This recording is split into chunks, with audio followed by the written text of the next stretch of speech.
I hope y'all are ready to hear a doozy of a story right here, because when I was talking on the phone with my graphic designer, this story right here made me laugh so hard.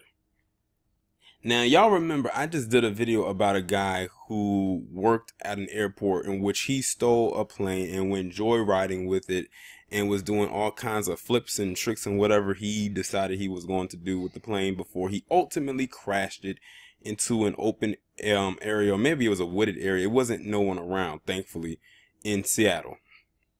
Crashing, and of course he died.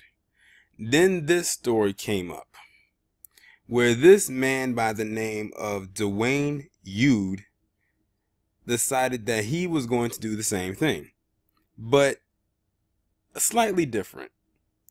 So basically the backstory is Dwayne got into an altercation with his wife, who you see in the picture next to him, and he basically got into a verbal that led to, I think, more to a physical assault, in which the police were called.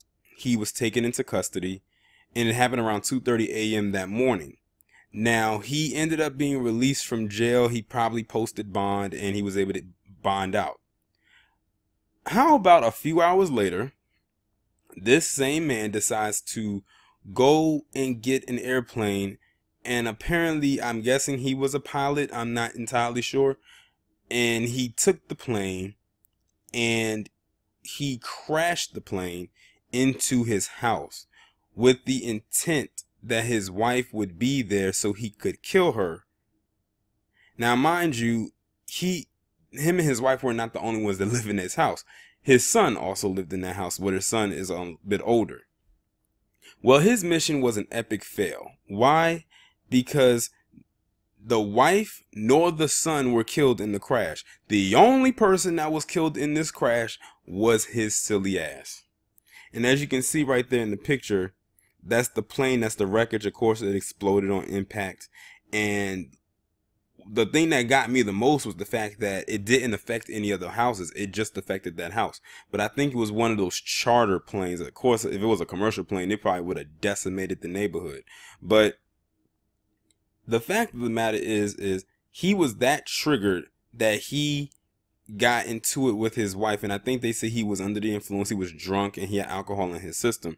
That he was that triggered by the altercation he got into his wife, the dispute, that he took a plane and decided to crash into the house with the hopes of killing her. He knew he was going to die, but she and the son both lived, and they're extremely lucky. And I think what helped is the fact that the plane was not strong enough to run through the entire house, because if you look at the picture, the house is still standing.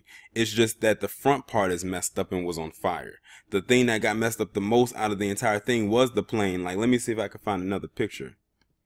Here you go. That's an aerial view of it.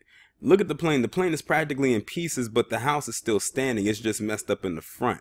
Of course, insurance most likely is going to cover that, and of course they'll have to move until they get all that stuff fixed, or they might just tear down the house altogether.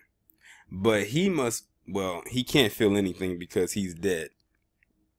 But like, I don't get it. Like, he